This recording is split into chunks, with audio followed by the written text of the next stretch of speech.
kamera filem ni tak mati dan takkan mati. Okey.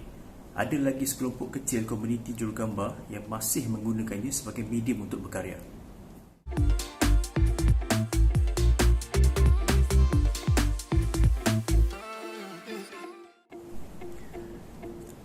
Sebelum ni saya bertugas sebagai seorang jurugambar berita untuk sebuah agensi berita tempatan selama beberapa belas tahun sebelum bersara, dan kini menjadi seorang jurugambar bebas lah.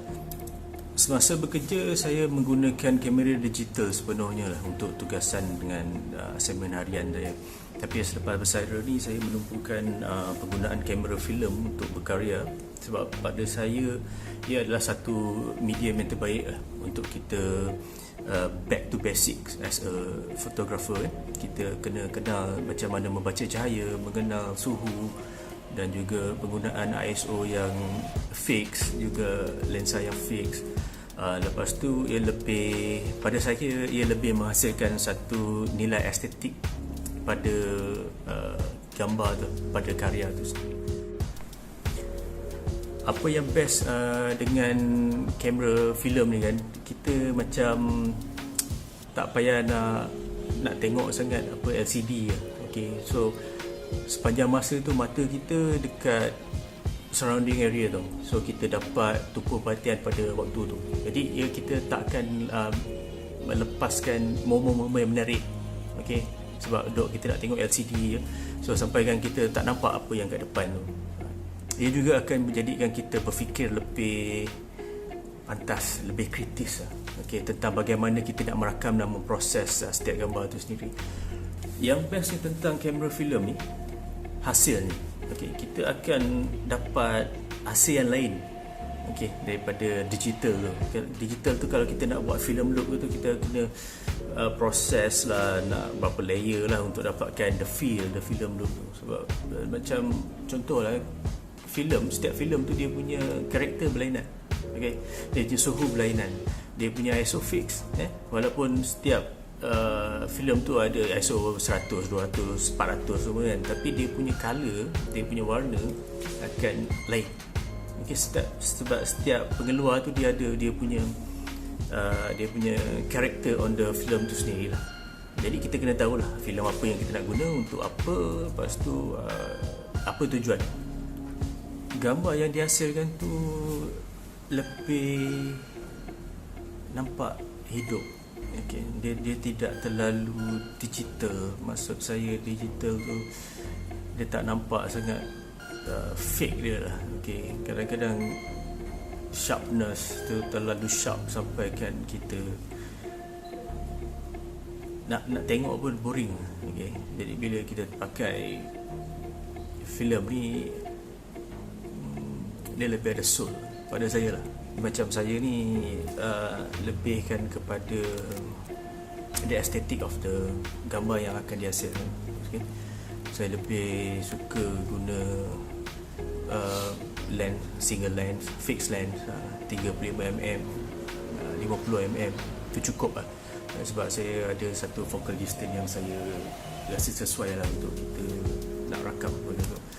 Okay, kita tak nak gambar kita, kalau kita guna wide sangat, bila kita tengok gambar sampai tiang yang tegak pun boleh jadi sengit sebab distortion semua kan.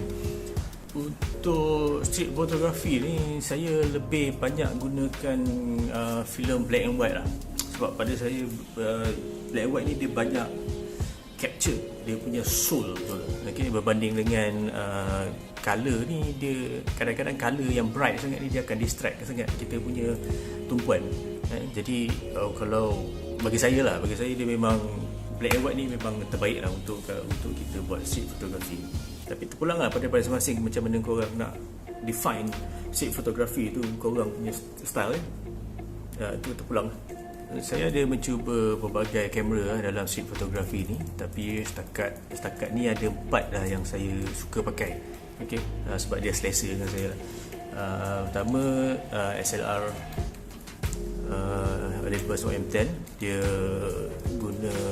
kecil, compact. Lepas tu dia pakai fixed lens 50mm. Dia lebih saiz dia cantik lah untuk kita pegang dan dia selesa kita pakai. tu kita ada folding camera Voigtlander Percure 2. Ni fixed lens juga ni, dia fully manual, kamera lama ni tahun 1967 saya rasa.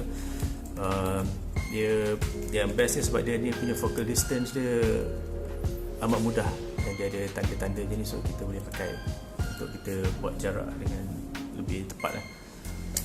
Lepas tu satu lagi adalah rangefinder Canon FKL17 fixed lens 40mm, sangat mudah. Dia punya focal length pun untuk focusing pun sangat sikit so tak payah nak full rotate dah nak dapatkan focusing kita kena thumb macam ni.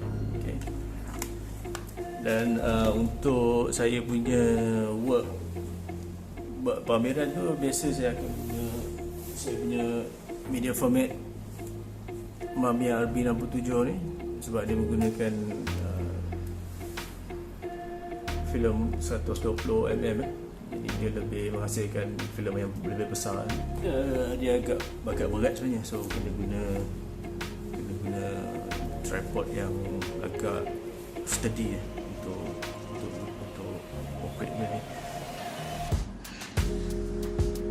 Okey, ini stok filem saya.